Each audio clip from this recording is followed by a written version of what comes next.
अस्सलामु अलैकुम वरहमतुल्लाहि वबरकातुहू। बिस्मिल्लाहिर्रहमानिर्रहीम। नहमदुहु व नुसल्ली अला रसूलिहिल करीम व अला आलिहि व अस्हाबिहि अजमाइन। अम्मा बाद। मोहतरम भाइयों, बुजुर्गों, दोस्तों, आज का ये वीडियो हमारे तमाम जो नए फ़ारिग़ उलमा हैं उनके लिए, और जो फ़ारिग़ होने वाले हैं, यानी जो मदारिस में दौरे हदीस में है, शशुम में है, और इसी तरह से वो उलमा जो फ़ारिग़ होकर इफ्ता वग़ैरह की पढ़ाई पढ़ रहे हैं, उन तमाम के लिए ये मेरा आज का वीडियो है। ध्यान से सुनो, तवज्जो से सुनो। और ये वीडियो बनाने का मकसद सिर्फ़ इतना है, दारुल उलूम देवबंद के कई तलबा है अल्हम्दुलिल्लाह जो पाबंदी से हमारे वीडियोस देखते हैं, हमको मैसेज भी करते हैं, फ़ीडबैक भी देते हैं।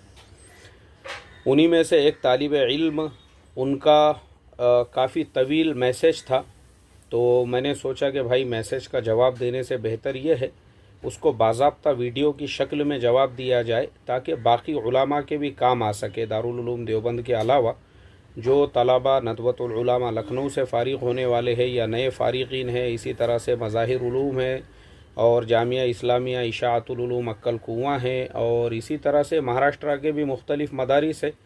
उनके अलावा गुजरात के भी बड़े बड़े मदारिस है, क्योंकि गुजरात में भी तकरीबन हज़ारों की तादाद में उलमा फ़ारिग़ होते हैं हर साल, और पूरे मुल्क से भी अगर हम देखेंगे, इसी तरह बिहार, यूपी में भी और भी बड़े बड़े मदारिस है, शाही मुरादाबाद वग़ैरह।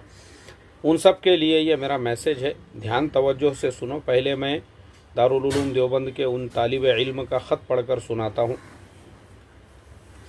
बिस्मिल्लाहिर्रहमानिर्रहीम। अस्सलामु अलैकुम वरहमतुल्लाहि वबरकातुहू।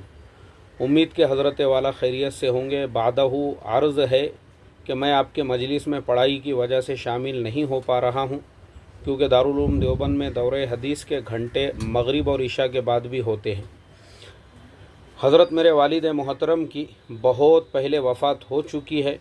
इस साल मैं अपनी तालीम से इंशाअल्लाह फ़ारिग़ हो जाऊँगा और आगे पढ़ने का इरादा नहीं है। मैं इस फ़िक्र में मुब्तला हूँ कि मैं अगले साल क्या करूँगा।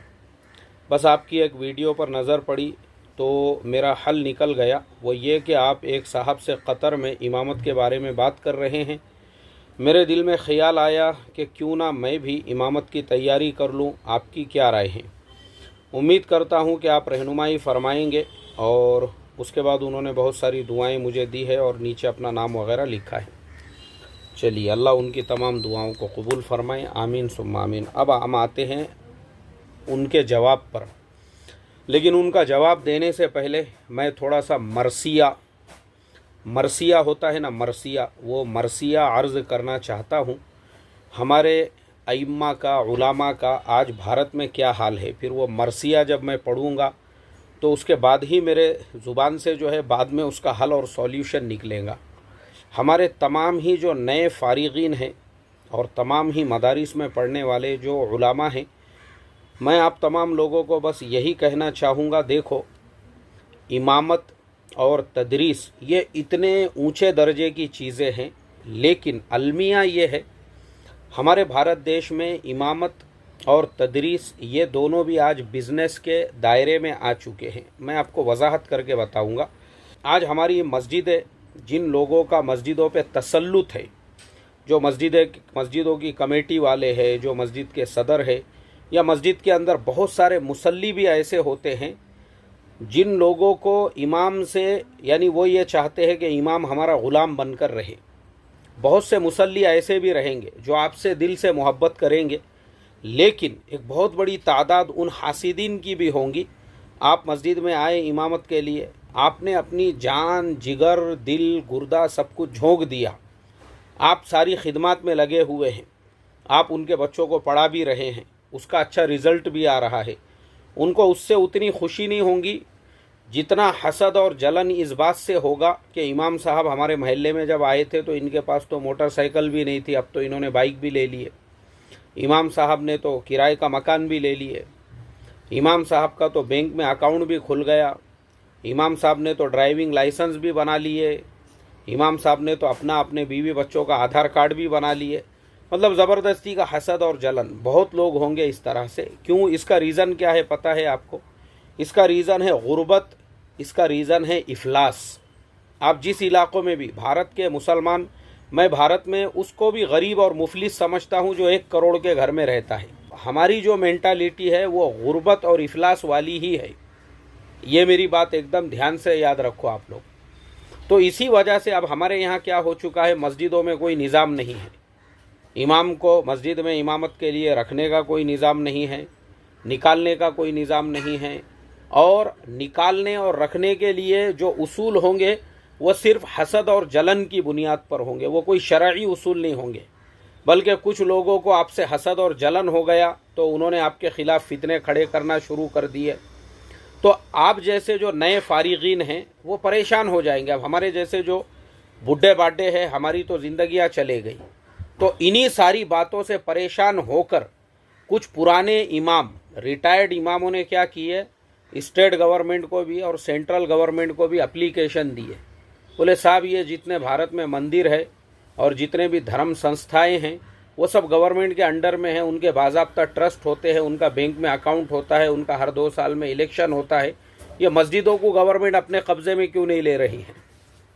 ये मस्जिदों के निज़ाम को गवर्नमेंट, इसके लिए भी गवर्नमेंट एक निज़ाम बनाए, इसके लिए भी कमेटियों को कंपलसरी करे और इनकी पूरी जांच करे, इनकी भी पूरी तहकीक। जो इनके पास पैसा आ रहा है और इसके पास ये जो गल्ला जमा करते हैं बग़ैर बैंक अकाउंट में जमा किए के सदर अपने साथ में लेकर जा रहा है, तो अभी कुछ लोग जो है ना उन्होंने स्टेट और सेंट्रल दोनों गवर्नमेंटों के पास एप्लीकेशन दिए हुआ है, और बहुत जल्दी मस्जिदों में ये जो दादागिरी, भाईगिरी, गुंडागर्दी करने वाले हैं ना, वो इंशाल्लाह अभी जो है ना बहुत जल्दी जब गवर्नमेंट के अंडर में, क्योंकि बहुत दादागिरी, गुंडागर्दी और भाईगिरी बढ़ गई भी है, जब ये सब सारा सिस्टम गवर्नमेंट के अंडर में आएगा, जब खुद ब खुद दिमाग ठिकाने पे होंगे इन लोगों के। मगर अब जो हमारे नए फारिगीन हैं, मैं उनको यही कहना चाहूँगा कि अब आप लोगों को क्या करना है।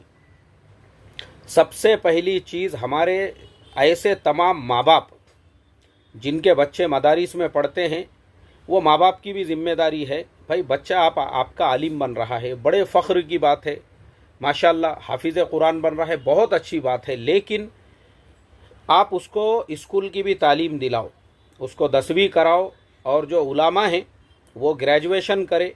मैं हमेशा बोलता हूँ, मेरे इस उन्वान पे 50 वीडियो है कि हमारे उलामा वो जो है मदारिस में पढ़ते पढ़ते 17 नंबर फॉर्म भर के 10वीं का इम्तिहान दे। मौलाना आज़ाद ओपन यूनिवर्सिटी है, अलीगढ़ मुस्लिम यूनिवर्सिटी है, हमदर्द यूनिवर्सिटी है, Indira Gandhi national open university है, जवाहरलाल यूनिवर्सिटी है, महाराष्ट्र में यशवंतराव चौहान मुक्त विद्यापीठ है।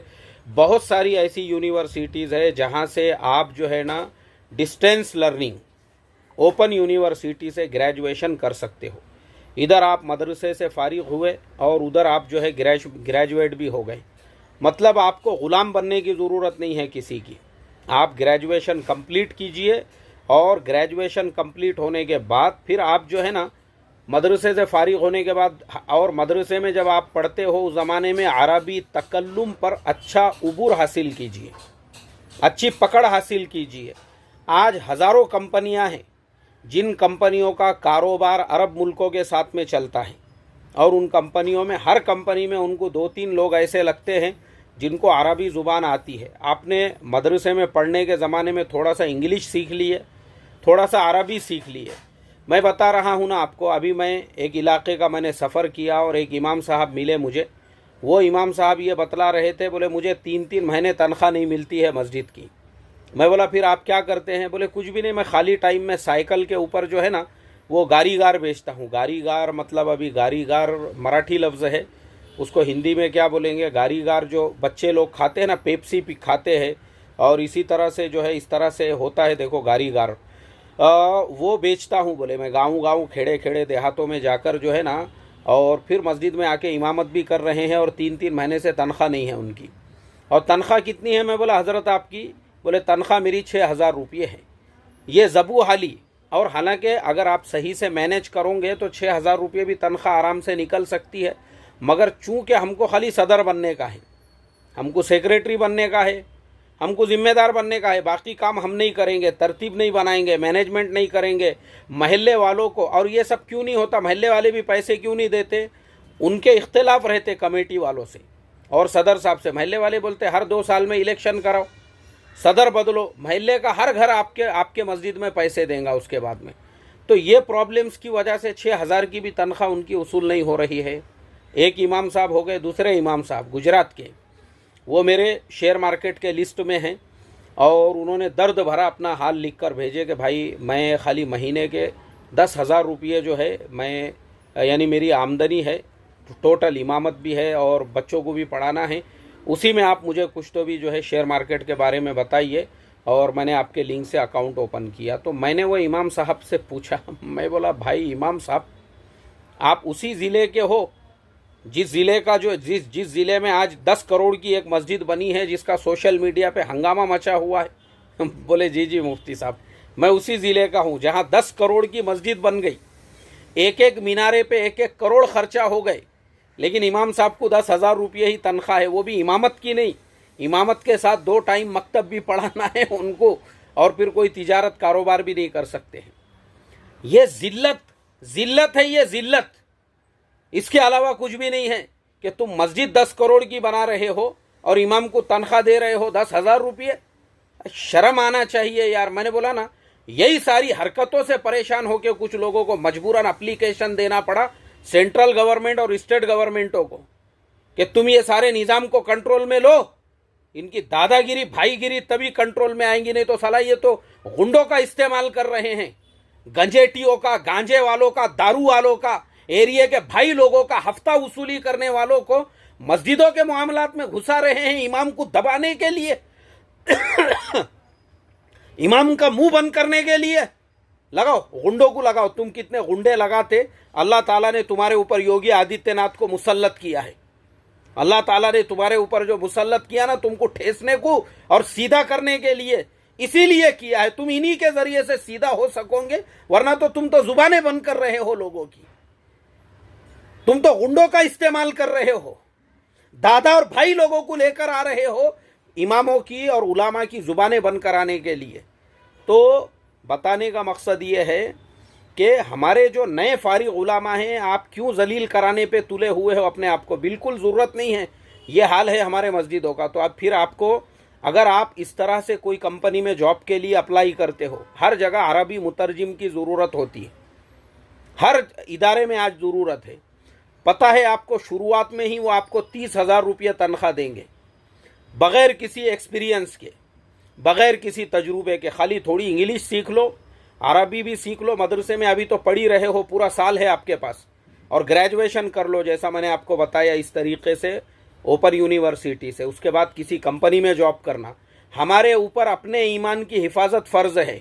कंपनी में भी जॉब करोगे, नमाज आपके ऊपर फ़र्ज़ है, आप आपकी नमाज़ पढ़ो। ये फ़र्ज़ नहीं है कि आपने मदरसे से फारिग हुए तो किसी दूसरे मदरसे में मोहतमीम का आपने ग़ुलाम और उसका जो है। अब मैं मदरसों के ऊपर आता हूँ। मदरसों का जो हाल है वो ये हाल हो चुका है कि वहाँ पे कोई निज़ाम ही नहीं है। अभी आपने देखे जलगांव में 70 बच्चे, मनमाड़ में 40 बच्चे, कोल्हापुर में 70 बच्चे क्यों लाए जा रहे हैं? मदरसे में बच्चे ही नहीं हैं, बच्चे नहीं हैं पढ़ने के लिए। फिर और इधर से जो है बच्चों को लाया जा रहा है सिर्फ मदरसों के नाम पर। और ये कौन से मदरसे हैं? जो चंदा करने को जाते हैं अमेरिका में, जो चंदा करने को जाते हैं यूके में, साउथ अफ्रीका में। क्यों? इंडिया के अंदर पेट नहीं भर रहा तुम्हारा? इंडिया के अंदर जो है तुम्हारे मदरसे चल नहीं सकते? मगर अफसोस की बात यह है मोहतरम दोस्तों, बड़े अफसोस के साथ मुझे कहना पड़ रहा है, चंदा जो है ना, असल देखो मैं आपको क्लियर लफ्ज़ों में ये बोलता हूँ, ये जो हमारे नए नए बच्चे जो मदरसों में पढ़ रहे हैं, इनके नज़रों के सामने बड़े बड़े अकाबिर की तस्वीर होंगी। हमारे जो अकाबिर थे वो कैसे थे? अरे भाई, हमारे अकाबिर अजीमत वाले थे। याद रखो, जो हमारे अकाबिर ने मदारिस की बुनियाद डाले वो अजीमत वाले थे। हज़रत नानोतवी रहमतुल्लाह अलैह, हज़रत थानवी रहमतुल्लाह अलैह, हज़रत गंगोही रहमतुल्लाह अलैह, हज़रत कारी तय्यब साहब रहमतुल्लाह अलैह, ये सब अजीमत वाले लोग थे। हज़रत मौलाना इलियास साहब रहमतुल्लाह अलैह 700 एकड़ ज़मीन लगा दिए उन्होंने। हज़रत शेख ज़करिया रहमतुल्लाह अलैह, ये सब अजीमत वाले अकाबिर थे हमारे, जिन्होंने ये सारे कामों की बुनियाद डाली। अब अजीमत वाला दौर नहीं रहा, अब फुतूहात वाला दौर आया। तो अब यही सारे चीज़ों को लोगों ने प्रोफेशनल बना दिए। अब ये सब बिजनेस और धंधे बन गए हुए हैं। इन सब को लोगों ने धंधा बना लिए, धंधा। इसके नाम पे बड़े बड़े धंधे हो रहे हैं। उतना मदरसा चलाने के लिए तो उतना चंदा तो आपको यार अपने खुद के गांव से मिल जाएगा, फिर यूके जाने की क्या ज़रूरत है, ताकि उसी चंदे के पैसों पे बिल्डिंगों के कारोबार हो सके, प्लॉटिंग के धंधे हो सके उसके ऊपर। और उस्तादों को देने को तनख्वाह नहीं है। अब भी 2 रोज़ पहले की बात है, मेरा एक साथी जो है मुझे रास्ते में मिला, मैं भाजी तरकारी खरीद रहा था और वो एकदम फटे पुराने हाल में उधर से अपनी पुरानी जो है विमल गुटके की थैली लेके रास्ते से आ रहा है, और वो महाराष्ट्र के एक छोटे से गांव के एक मदरसे में भी पढ़ाता है। सलाम वालेकुम। वालेकुम अस्सलाम। मैं बोला किधर निकले? बोले मैं कुछ नहीं यार। बोले तनख्वाह दिए नहीं, मदरसे वालों ने बोले कि ये अपनी अपनी तनख्वाह वसूल करके लाओ। तो मैंने उसको यहीं गली में एक रेस्टोरेंट है, खाना खाने के लिए लेकर गया। मैं बोला चलो पहले खाना खाएंगे अपन। मेरे साथ में सब्ज़ी तरकारी वैसी थी। बैठे हम लोग। मैं बोला यार अभी तो रमज़ान का महीना ख़त्म हो गया और रमज़ान के फ़ौरन बाद में बजट भी ख़त्म हो गया। बोले सिर्फ रमज़ान की तनख्वाह मिली, उसके बाद शव्वाल की तनख्वाह मिली, उसके बाद में ज़िम्मेदारों ने बोल दिए, मुहतमिम साहब ने, भाई अगले महीने से अपनी तनख्वाह खुद निकालने का है। ये जो रमज़ान का चंदा आया हुआ है ये तुमको तनख्वाह बांटने के लिए नहीं आया हुआ है, ये पैसे तो हम बिज़नेस में लगाएंगे, ये पैसे तो गांव के अंदर जो है ना लोगों को धंधा करने के लिए उसके ऊपर देंगे, परसेंटेज के ऊपर देंगे। ये सब पैसे उसके लिए है, तुमको तनख्वाह देने को थोड़ी है बैठे बिठाए के। तनख्वाह चाहिए, बुक लो और जाओ भीख मांगो अपना और जमा करके लो, अपनी खुद की तनख्वाह खुद निकालो, हर जुम्मे को हर जुमेरात को निकलते जाओ। अल्लाह माफ़ करे मोहतरम दोस्तों, ये इस तरह से तो ये सब बिजनेस है, बिजनेस। आज जो है ना, चाहे आपको कोई भी आज मज़हब के नाम पर ये जितने चीज़ें चल रही है ना, चाहे खानकाहें हो, चाहे मदारिस हो, चाहे हमारे ये दीनी तहरीक हो, तंजीमों हो, वो ज़माना अजीमत वाला था, ये ज़माना फुतूहात वाला है। अब फुतूहात के ज़माने में लोगों ने सबको प्रोफेशन बना दिए, सबको धंधा बना दिए, सबको बिजनेस बना दिए और सबके नाम पे बिजनेस और धंधे चालू है। और हमारे जो बेचारे नए नए फारिगीन हैं वो जज्बात लेकर निकलते हैं, मैं ऐसे मदरसे में खिदमत अंजाम दूंगा, मैं वैसे मस्जिद में खिदमत अंजाम दूंगा। कुछ खिदमत अंजाम नहीं देंगे, तुमको खिदमत अंजाम देने के काबिल ही नहीं रखेंगे ये। तो इसके लिए हमारे जो नए फारिगीन हैं, आपको 30,000 रुपये इस तरीके से आपको तनख्वाह मिलेंगी। आराम से दीन की खिदमत करना है ना आपको, आपके ऊपर आपका दीन फ़र्ज़ है। मैं बताता हूँ, दीन की खिदमत के 50 शोबे हैं। जब आप अपने काम से फारिग हो जाओ, उसके बाद आप मुफ्त में पढ़ाओ, कहीं पे मुफ्त में दावत की मेहनत करो, मुफ्त में गश्त में निकलो, मुफ्त में उसी जिस बिल्डिंग में रहते हैं वहाँ के बच्चों को पढ़ाओ, मुफ्त में नौजवानों को मुफ्त में करो ना आप। लेकिन आप माशी तौर पे ऐसे मजबूत होंगे, आप मुस्तहकम होंगे। तो पहला काम ये है, हमारे नए फारिगीन फारिग होने से पहले ग्रेजुएशन करें और उसके फ़ौरन बाद जो है इस तरह से आप वो तलाश करें, जॉब तलाश करें। बड़ी बड़ी दिल्ली में जो है ना 50 कंपनियां हैं, नोएडा के अंदर, गाज़ियाबाद के। मैं खुद ऑनलाइन वो सारे कंपनियों में इंटरव्यू दे चुका हूँ। मैं सिर्फ तजुर्बे के लिए इंटरव्यू देते रहता हूँ।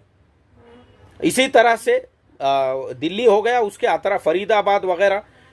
उसके बाद में पूरे मुल्क में आप जहाँ पे भी जाओगे आपको ऐसे जॉब्स मिल जाएंगे इंशाअल्लाह। अब दूसरा काम, अब आपको अगर इमामत ही करना है तो गारीगार बेच के करते इमाम, भंगार जमा करके, और वो 6,000 रुपये वाली इमामत।